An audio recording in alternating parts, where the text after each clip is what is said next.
welcome to our 16th episode of the Water Talks podcast, where water stories receive the focus they deserve. I am your host, Els Vanbeckevoort, and I'm very happy to be joined by my co-host, Scott Bowron, from a very exotic location today. Good morning, Yes. Scott. Good morning, Els. Good to see you again. And I'm far away, but we're still connected. Virtual is an amazing tool these days. Yes, it is. Yes, it is. I'm so excited to be part of this. I didn't want to miss today. We have our guest today, Mr. Tiernan Murphy, founder of Making Waves Swim School. Welcome to the show, Tiernan. Thank you. Thanks for And, having me. and love the hat, man. Yep.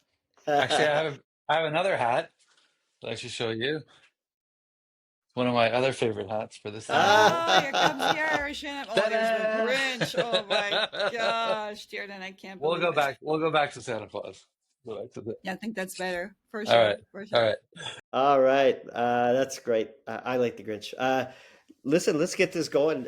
Tiernan, can you tell us a bit about you? Where is your background and how did you get to where you are today? Yeah, I mean, I run Making Waves Swim School. We're a swim school just outside of the GTA. But my background, I mean, I grew up, both my parents were, my dad was in his own business in construction, and my mom was a teacher. So I grew up in Southern Ireland, actually, where learning to swim was not a thing, or it wasn't a thing back in the 80s. Pretty cool. Yeah, so when I moved to Canada, they enrolled me in swimming lessons pretty quickly, and I learned to swim, and I loved it. I loved being around the water, and eventually ended up getting a job at the local municipality pool. And my mom, being a teacher, had a lot of friends who were had the summers off, right? Because they were teachers and had young kids. So they would come to our backyard and take swimming lessons, and I would teach them. And that was the beginning of the swim school. It was called Tiernan's Backyard Swimming Program. How old were you, Tiernan? How imaginative was that? Yeah. I was 16 at the time. Oh, wow. 16. Oh, wow. Yeah, and we used to do this. We young used to do an entrepreneur. activity where we'd get a flutterboard and we'd make waves in the pool and agitate the water, and the kids would be bobbing around in life jackets and swimming under, and they'd love it. And I think my mom decided to we should call it Making Waves instead of She Tierran's Backyard. did. Oh, Yeah, wow. That is yeah, cool. So yeah. that comes from So background of yeah. making waves in those early days. So I love your title, though. Maybe we can talk about that for a moment. Like, tell me what you mean by you're the first wave maker. Originally, I was chief wave maker, but we started to move away from that term, obviously. So, first wave maker, I was the first one in the pool making those waves with those kids, and loving that experience. Loved being in the water. Still love to get back into the water today, although I don't have much time to do that. But yeah, so that was where that title came from, and Wow. kind of just I really growing from like there. the idea that you came from a country that didn't have the opportunity to swim and found that passion when you got the opportunity, and now it's become obviously a lifelong passion. So that's a great story in itself. So I'm sure you've told that before, but Well, you're down in you're in, where did you say you were? Down south in Saint Martin? yes, Yeah, yeah, it's incredible on these islands how many people are not comfortable in the water, right? And just don't go near the water. So, I mean, that was certainly true in Ireland too, yeah. where Is that My right? mom Yeah. grew up So on no. the Mhm. Yeah. Go ahead, Scott. sorry, my mom grew up on the coast, the east coast of Canada, and 10 kids, and that's how they stopped them from drowning. Is they said never go near the water. So her lifelong, she was petrified of water, uh, which is opposite to what we want. So I really applaud you for what you're doing. Thank you. It's And kind of oh, Go ahead, sorry. Tiernan. No, I was just gonna riff off that, Scott. A lot of parents will tell their kids, don't go near the water, right? And stay away from strangers, Yeah. right? And then they bring them to a swimming lesson, and they give them to a stranger to get in the water with them, and the kids will cry on their first day of swimming lessons, and they Why the wonder why. crying? Right, why they cry. So it's a common strategy to reduce drowning for sure. It's stay away from the Wow. water. Maybe we can kind of, I know you've shared a little bit where you started, so maybe tell us a little bit about, where the swim school started officially. I know in the backyard, but where did it start and kind of where you guys are today? Because that's like quite the journey you guys have made. Well, as we grew and it became more popular, the backyard program, we started hiring people. We started renting out backyard pools every summer after university. Um, I would rent out more and more backyard pools, and we'd grow organically. And when university was finished, we started renting indoor pools and started buying indoor pools and building indoor pools. And but it's grown organically over. This is our 30-year anniversary of Making Waves, so it's something that's growing. It's grown slowly over time. And we have, I think, about 6 locations now on the west side of the GTA at Making Waves, and 2 more in London. And we're growing quickly now, much more than we ever have in the past. But it's an exciting business. We get to work with kids in the water and teach them such a valuable life skill, right? So, and we get to work with young people all the time. Like there's always 16, 17, 18-year-old people coming into our business and teaching them what a first job looks and feels like, right? And how to behave, and mentorship in that space is really gratifying. So How many kids, Tiernan? How many kids like come through your spaces every week? this year we'll have over 10,000 kids a week come through our swim schools. Yeah. 10,000 So kids a it's week? a week, yeah, will come through Oh my in, gosh. in 2025. I So I I'm in the aquatics business, and your swim school has a very good name. I hear it around when I'm working, and so uh, what makes it kind of exceptional? What are some of the strengths that your school carries that you think makes it stand out? I think it's our core values. I mean, we have this core value of kids have fun, parents see progress. I mean, I think that's the definition of a great swimming lesson and a great swim school. We also like to cheer a lot for each other and for the kids that we teach. Um, we have a value of whatever it takes to make someone's day. So trying to go above and beyond to make somebody's day and make it remarkable. And I think always clean, safety first and always clean are kind of our foundational core values. Of course, we always want to be safe first and foremost, but cleanliness in the pool, in the facility, it's not something that should be noticed. It's something that's expected. Right. And especially when it comes to water quality, like, I've got a glass of water here, and we never lift up the glass and be like, wow, the water's so clear today. No, it's an expectation that we're going to have clean water in the facilities. And it's one of the reasons I love this podcast, is because it speaks to that. How do we maintain our pool water, especially in places like private swim schools where we have smaller pools and higher volumes of people coming through? Yeah, So no, that's for sure. Maybe that kind of leads into the next question. Like, what are some of the challenges that you guys have to contend with? And I don't just mean, within your own space, but also broadly speaking, because, people are not aware, maybe, that, you are actually carrying out such a essential community service. Like, really, Mhm. it's what it is. So what are Mhm. some of the challenges that you guys face? I mean, it's different from every day to every day. I mean, that's one of the beautiful things about running a business. It's always changing and developing. But Right. yeah, I mean, getting our getting our name out there. Obviously, thanks for the shout out, Scott. But we're becoming. I think the idea of a private swimming lesson or a private swim school is becoming more and more popular in Canada, Right. as it has become in the States and Australia, and so that's certainly helping us. But our challenges are always around our staff and our people management, and not that they're challenges, but they're great things to be working on. Right. Mentoring young people, helping them introduce them to their first job, show them what our standards are, our core values, and kind of bringing them on that journey with us about what a really great swimming lesson looks like, Yes. and how to deliver that as a young person to somebody who's 10 or 15 years older than you, parents, and somebody who's sometimes 10 or 15 years younger than you, the student. So they're really in this middle space where they're taking care of people's most precious possessions in the water, and then climbing out after half an hour and giving feedback to To the somebody parents. who's their senior, yeah, and giving it in a way that they can understand. Right. So, um, but it's an amazing, what's more important than teaching a kid what to do when they fall into the water? I mean, Right. it's just Let's like talk reading and about that writing, for a right? moment, perhaps, Tiernan. Like, why don't you explain to our listeners how essential this truly is, because I think like you mentioned, many people come from different backgrounds. You came from Ireland, different parts of Canada, even, where people are just not familiar or not aware of the risk that water brings. It's a beautiful thing to watch. It's wonderful, but like maybe explain, like why is this so important? Yeah, I mean, there's not many people that go to a Friday night party and say, I don't take my kids to swimming lessons. Like, you'd be a pariah. It's not a popular thing to say, right? Of course, you're going to teach your kids how to swim. Now, in different cultures, that's not as important. But in Canada and North America, it certainly is important, especially in Ontario, where we're surrounded by water all the time. So, on understanding and teaching your kids the skills of what to do when they fall into the water, right?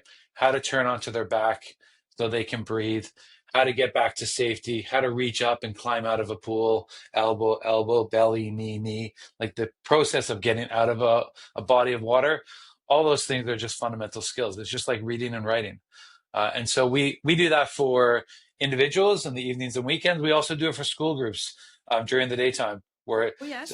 where schools are like, this is an important life skill that our kids need to know. And That's great. they come in with their class and their bus and get in the pool and we teach. Yeah. Well, Yeah. that stat, if I can add it in, is that drowning is the number one cause of death and injury to 1 to 4 year olds in North America still, right? Hmm. That's a Hmm. staggering stat. And Hmm. to put that many kids through is phenomenal. And adults, do you guys Social teach value. adults? Because I often, and Scott and Yeah. I were talking about it only recently, like sometimes people, venture into water when really they have no skills to be able to venture into water, because that's a risk that maybe as an adult or even a guy, being a little bravado. I've seen it actually in Scott neck of the woods where people are going into that big lake and they're completely unconcerned about the fact that it drops off very quickly, and you see them really struggling, and I want to jump in and get them out, but anyway, it's hard, right? Those are a lot of fun to teach. Um, you can actually have a conversation with them, Right. right? You can try and rationalize their fear, which is the nice space. It's hard to do that with a child, but in fact, the child doesn't have any fear generally. So you really gotta like keep your eyes on them at all times because they're Yes. just going to jump off the top step and not realize the consequences. The opposite is true for the adult. The adult knows the consequences, so it's working them through those fears. But I guess the level of gratitude that they have for you once you've kind of gotten them over these fears that they've had for 30 or 40 years is remarkable. Okay, I have two friends who are both women who came from another country, and I've been trying to persuade them to go to a swim school Yes. and to learn Yes. how to swim because they are afraid. Okay, so for those two gals, you know who you are, you're listening, there's an answer for your problem here. We have an answer for you. Yeah, That is for sure. That is I for think sure. it's true, Els. I swam when I was a kid. I grew up in Canada, but as adults, unless I know you're a swimmer, Els, but as Canadians, I always use it like if I took French in high school and I haven't spoken French for 20 years, I don't really speak French. If I haven't swam, like really swam for 20 years, could I help myself back into a boat? Right, the simple tools that are provided. So keeping you aware of Yeah, that, yeah, important. for sure. For Els, sure. I Yeah. think some of the best times I've had in my life have been centered around water, right? Either in or around the water. And so Yeah. feeling comfortable standing by a body of water where I don't need to stand back, I can stand at the edge, I can sit at the edge, I can hang out with friends or in the water, right? Or on a boat, or I mean, it's such a beautiful Yes. space to be in, right? For It's very. sure. For sure. I completely agree with that. I know that as a little kiddo, my school that I went to in Europe as well, we had swimming lessons every week. And like mostly everybody came away with their 1,500-meter certificate, right? So like you Hmm. know how to swim distance, Hmm. you know how to tread water, you know how to float, you know how all these things which are like essential, because now for me it's been like, okay, I'm not worried ever being in water because I know I have the skills to be able to, God willing, I never gonna have to use those, but to be able to, hang out there for a while and not feel too concerned about it. It's a huge problem in Canada with adults. I think probably 50% of the adults that sit in our viewing area and watch the swimming lessons, 50% of them couldn't last for 30 seconds in deep water. There's a huge percentage of the adult population that does not know how to save themselves or survive in deeper water. Um, and I'm sure that's resonating with some of our viewers right now. So there Yeah. is a solution. It takes about 10 classes. If you get 10 classes and you get some good one-on-one instruction or 3-on-1, like a small group lesson, it's phenomenal how much progress you can make, and That's it's fun. amazing. It's fun. Yeah. Yeah. Best time you've ever best time and money you've ever spent is that moment, probably. Yeah, Well, yeah, for sure. my parents putting me in swimming lessons had a good ROI. Yeah, for sure. It sure has Right. all of these Right. years. Yeah. So Tiernan, I read about I think somewhere you said that you don't like boring. So you know normal is boring. So like what's exciting in your world? Because I thought that was kind of fun to read about you. What's exciting is the some of the associations that we're starting. I'm part of the Canadian Swim School Alliance, which is an association we started back in the depths of the pandemic when we all got together and supported one another, and we continue to do that. I'm also part of the International Swim School Association and the executive committee with that. We're all heading to Finland in January, and we're going to be doing a think tank on how we can be more sustainable in the swim school and aquatic space. So I'm really excited about that. Obviously, I'm excited about Christmas. It's a crazy time of the year. Like Yes, it is. I have a lot of gifts to buy. So there's a lot of really great, fun things that are happening right now outside of the swim school space, but kind of still in that aquatic space that I'm excited. And we have a huge renovation coming up this month that the San Ecotech is helping us with, and I can't wait to get that pool renovated and just change out that pump room and the circulation system and see the So looking benefits. forward to that. Yes, me too. It's going to I'm be very great. excited Right. to see that I'm that really improve. excited about the skill sets and the technology that you're bringing to the swim school space and to the aquatic space in general. Right. It's Thank you. it's overdue. It's well needed, and I think it's being well received. Well, I appreciate that. In Thank you in very your much. business, Tiernan, how do you find other owners' expectations of water quality? Do they realize the water quality relationship and the bather load you folks would throw through there in a day, right? In a very short time. I feel like we've kind of grown up in the dark ages, Scott, in Ontario. I really do, and none of us realized how provincial we were, right? Our sense of water quality, how to maintain it. In fact, I was just telling my dad the other day about this podcast and about some of the advancements we're making in how we treat and test the water, and he's like, have you not been on? He's 76. He's like, haven't you been on Google? Like, don't you know? Like, if the Europeans are doing it like this, how do you not know about this? I'm like, Dad, good point. I mean, we've, this using color comparison testing to test our Right. chlorine and our pH. Right. It's so I think a lot of people, to answer your question, in the swim school space in Ontario, especially, and in Canada, have grown up in this environment, right? And we're starting to. There's certainly an appetite for change. I think business owners and entrepreneurs naturally are optimistic, right? Right. And they believe that things are going to work out for the best, and so they're open to change and they're open to try new things. And I think you've seen a big uptake from our community in terms of adopting Yeah. this technology. So For sure. For yeah, sure. And I think like it is challenging for swim schools, and my heart kind of goes out to you guys because you got so much going on. yeah, And unlike, large municipalities, Scott, or large commercial pool establishments who have multiple staff to look after every single facility, you guys have a lot to do with like a very large team as well, but many clients to look after. And so there's also that component, and so we're trying to see how what we can do to support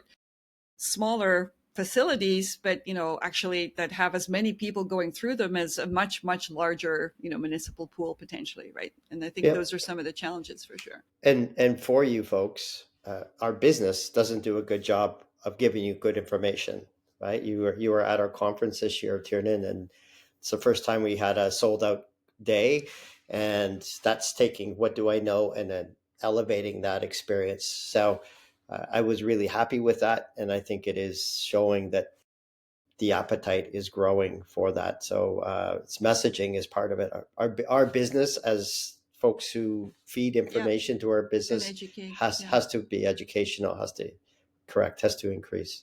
Well, we certainly lean into education, and that's the business we're in. Elle, Right. you're right. We do wear a lot of hats in the swim school in the swim school business. for sure.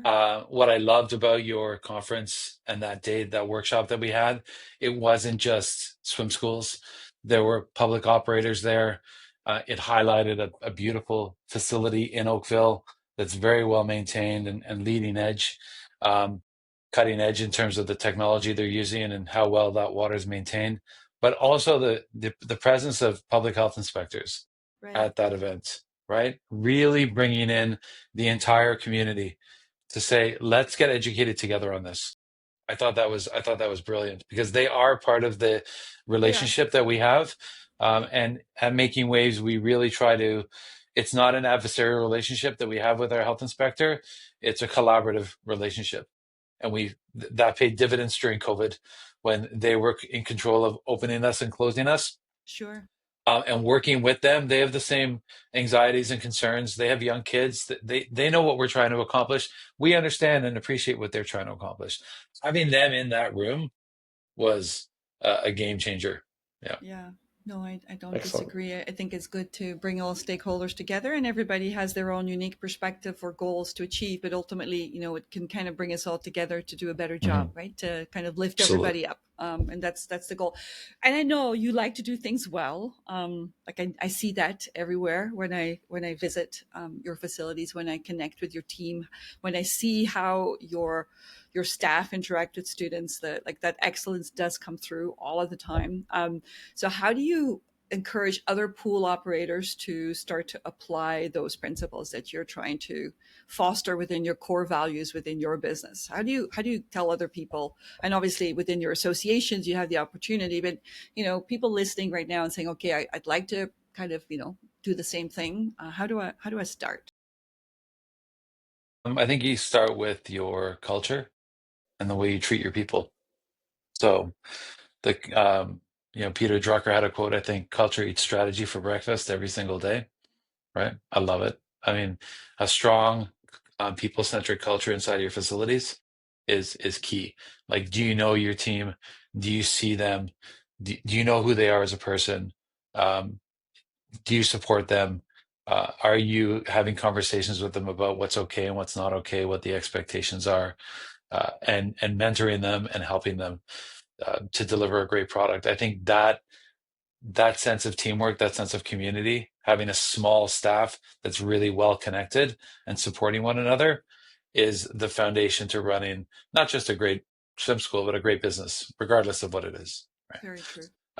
So I think that's kind of where we start. The second one is I think education and saying yes to listening to other people who are in the same space. There's so many swim schools out there, and as an industry, we're willing to share what we have. It's very collaborative. It's even though we may be competitors, our market share is so small that we're like, Right. let's exchange best practices, right? Um, so I think coming to conferences, coming to workshops, making those human connections, and leaning in on the people that you're working with and competing with is also important. Yeah, I know you touched on it already, I guess, but how does that apply then from your perspective in fostering, excellent water quality within your pool system? Like, how would you approach that, I guess, and how would you tell others, where to start? Can't believe the pool in Oakville. Like I've been to that pool years ago, and it was a chloramine a chloramine nightmare. You walk in and your eyes were watering. You could feel the burning in the back of your throat. A lot of people are like, well, it's just a pool. This It's a is the way pool. it is. We're in the dark ages. We don't know any better. Right? Right? Now you walk into it. If you walked in with a blindfold, you would never know you're in a pool area.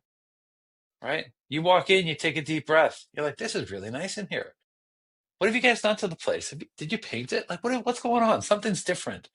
The water's different. The clarity's different. So the chemistry is different. There's a whole ton of processes that are happening behind the scenes that are leading to that after effect.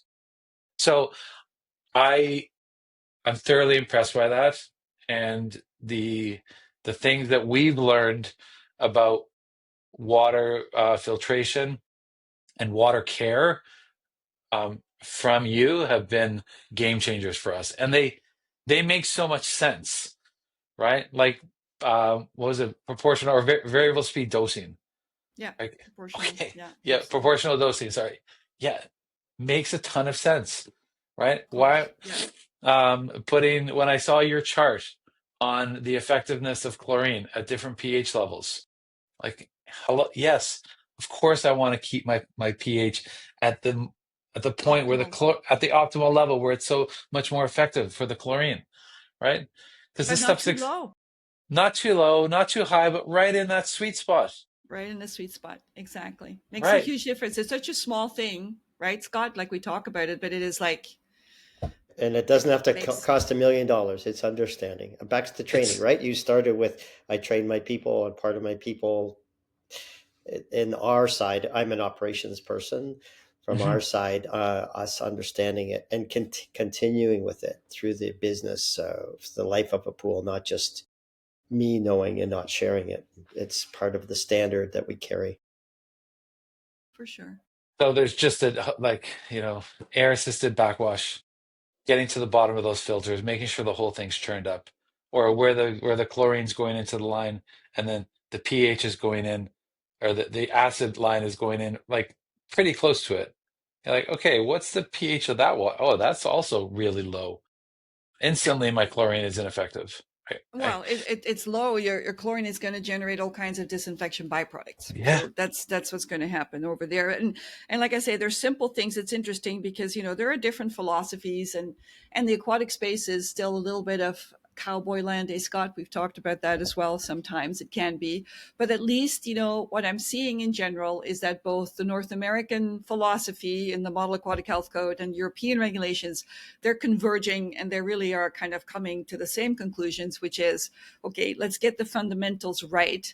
Let's consider this, with a little bit more due diligence, a little bit more care than we did before. Let's forget the cowboy practices in that way, like we would do with municipal drinking water, or with any water space where the risk is has to be managed properly. And like, it's not rocket science, but it is kind of important, I guess, to apply those basic steps and principles. Do you find, Tiernan, that it's kind of a not an easy thing to change a culture of doing, like they say, practice makes permanent, right?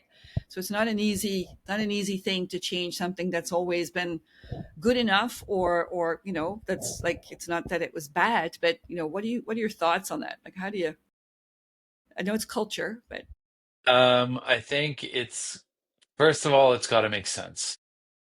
If it makes sense when you see the chart of where chlorine at what pH level chlorine is most effective, you're like, okay, that makes sense to me. yes, And when you proportional dosing, when you explain it to people, it's hard to hear it and then go back and say, okay, I'm going to ignore that.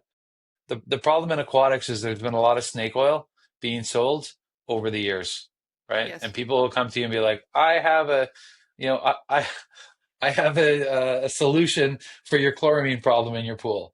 We'll just vacuum it all out with this little machine at the end, or whatever it is.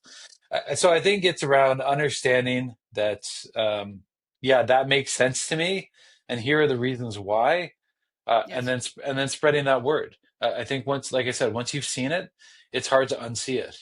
yes, And we've just in Ontario specifically, we've just never seen it before. And unless you travel and go to other swim schools or other aquatic centers, when I went down to Australia and I told them that we were putting 5 drops and 5 drops and 5 drops and holding it up to the light, they were like, "You're still doing that?" I'm like, "Yeah, man, this is like cutting edge stuff, guys." They're like, "No, it's not. We're using a digital probe. It measures to 2 decimal places." Wow. Okay.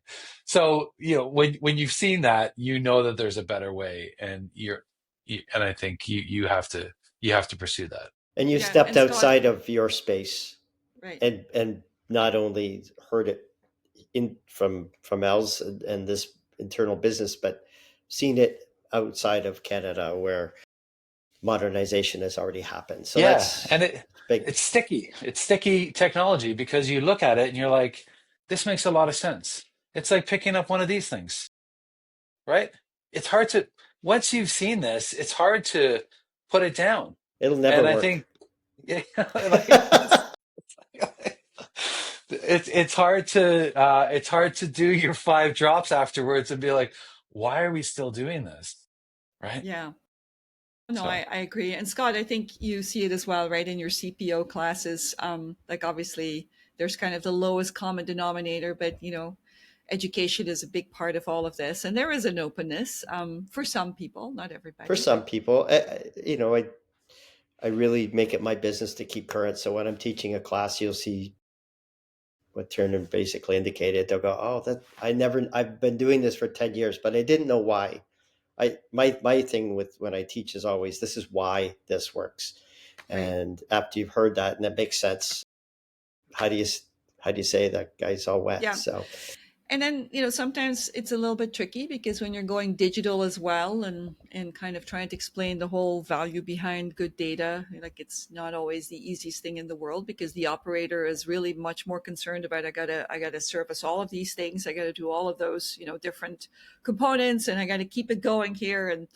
And busy. I don't want to be right busy. I don't want to I'm be busy. worrying about data or data analytics or some of those digital aspects of what it is that we're also trying to accomplish. But I think at the end of the day, there's also a valuable story there because I don't know, Tiernan, if you heard this when you were at Oakville, but if you give a feedback loop to the people that are operating your systems, like you've got Richard and other people in your organization who are mhm. excellent and are trying to strive for excellence and are open to learning, having that feedback loop to also give them some ownership to say, okay, look, we're doing so much better now than we were, right? I can tangibly demonstrate this.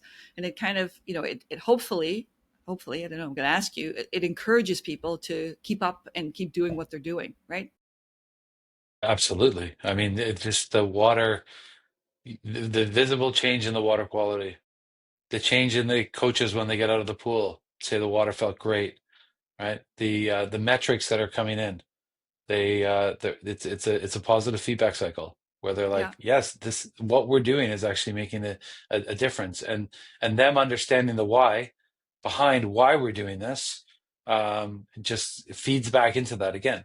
So I think it's the data is super important. Anyone today who's like, I don't appreciate data, I'm like, okay, like that's the way the world's going, right? And And so you're a business and you're open, susceptible as we all are to risk. So the risk management of having good data and yes, maintaining it for the long term is invaluable in our current world, the way that people are looking at things and risk Yeah. management.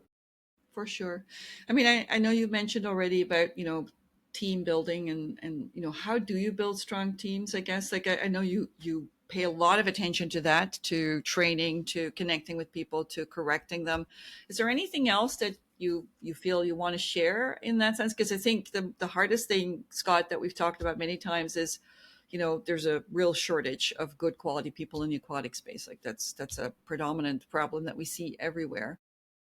So what can be done to support the existing teams that are there, and how do you manage that, like between your growing organization and trying to staff also your swim lessons, but also everything else that's going on in the background as well.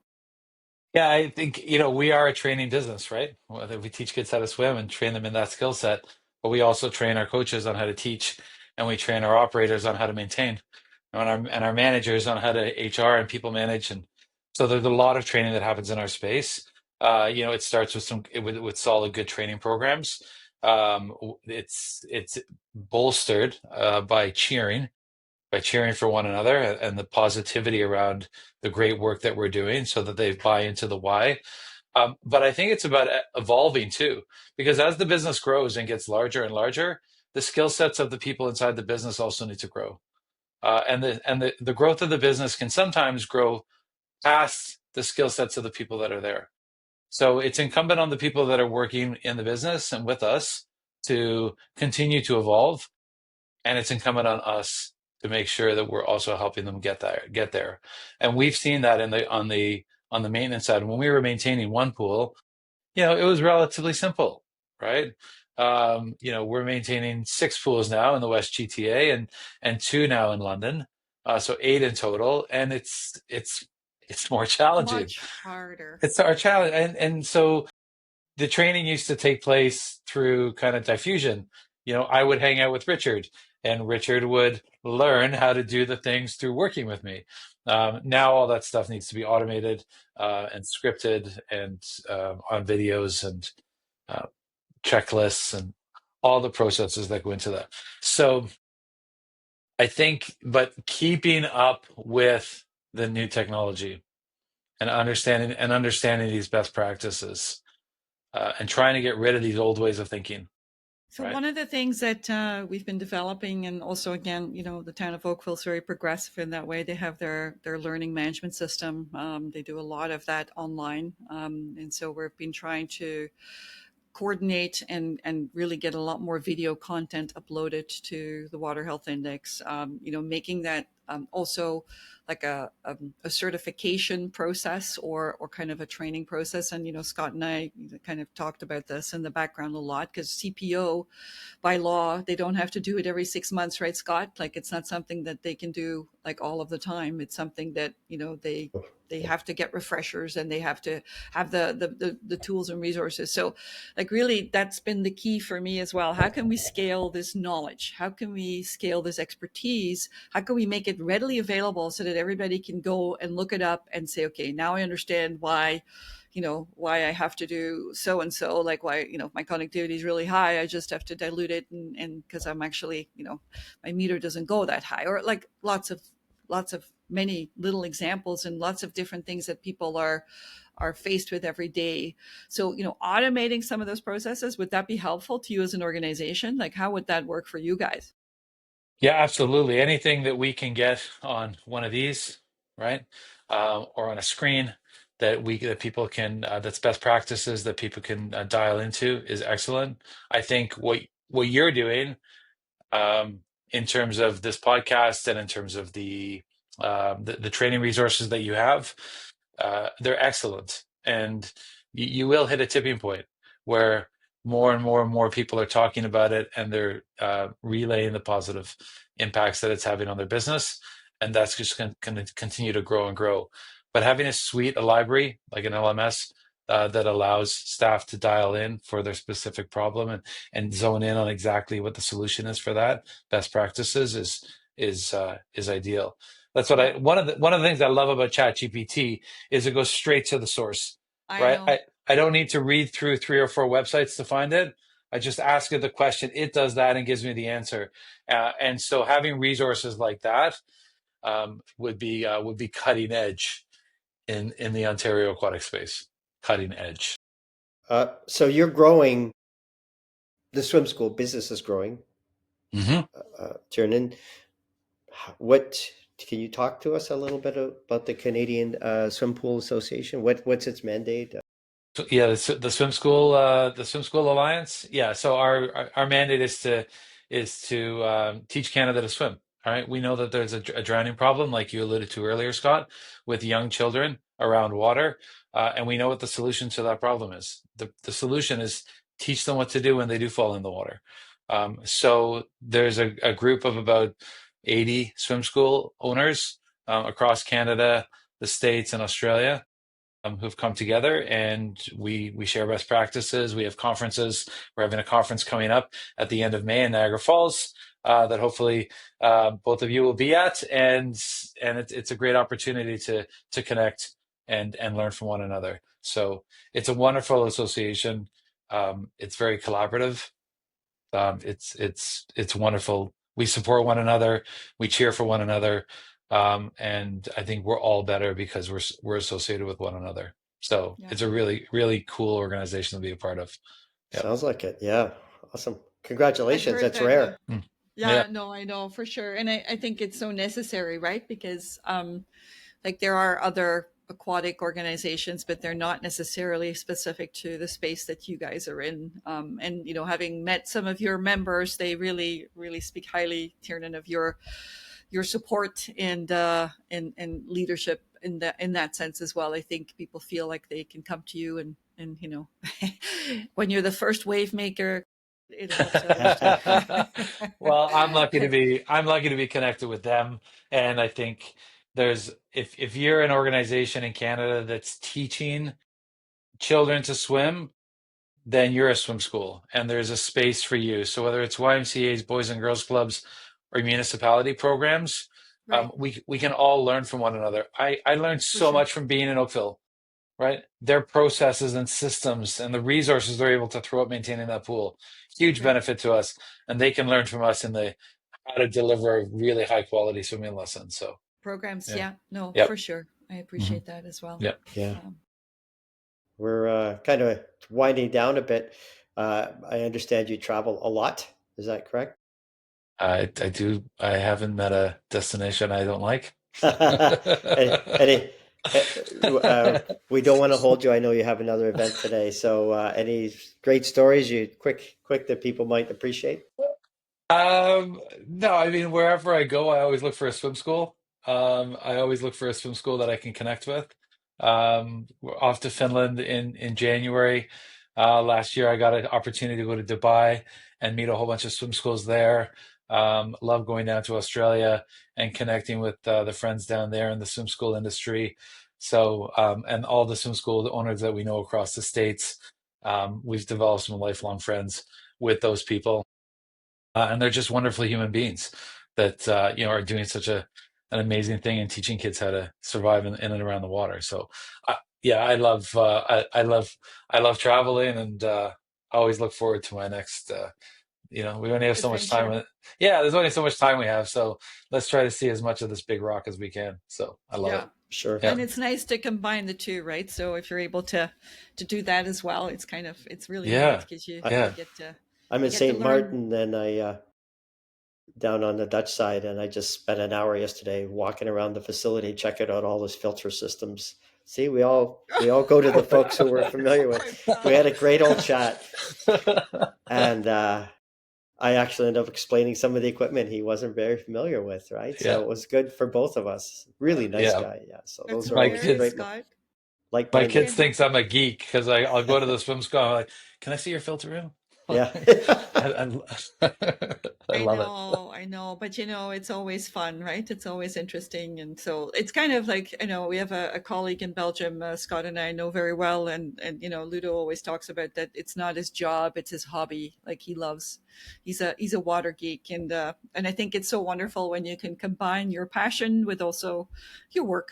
I think that always makes it so much more compelling and interesting, and people can sense it, right? When you really love what you're doing, like that makes Mhm. such a big difference because you're genuine, and I think that's also the case for you, obviously, Tiernan. It speaks your expressions and your joy, and the fact that you still love what you're doing is so Yeah, wonderful because people love love it. that We need for that. sure.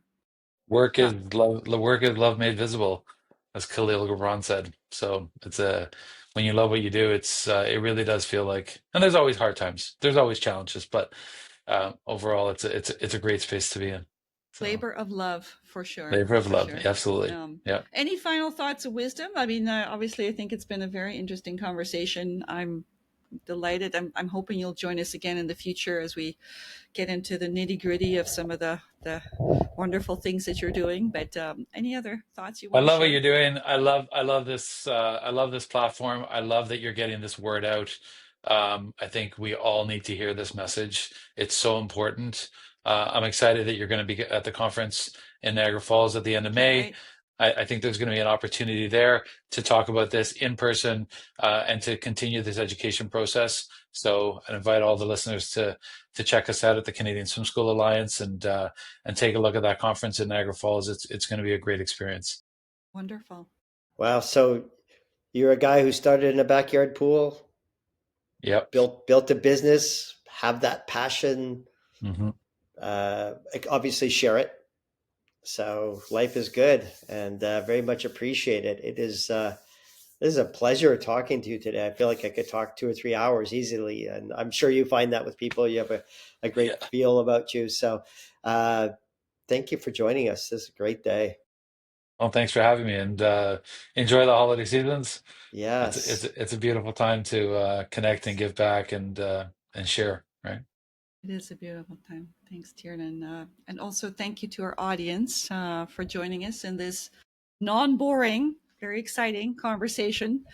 You can re-listen or listen to this episode and all the others as well by subscribing to our YouTube channel and connecting with us on Apple Podcasts or Spotify. If you have questions about this episode or for Tiernan or future topics, please email us at mywatertalks@sanecotech.com. Our next episode will take us across the big pond to my old country to see what's new there. So that'll be in January. But from Scott and myself and Tiernan as well, have a wonderful, joyful season. Thank you all.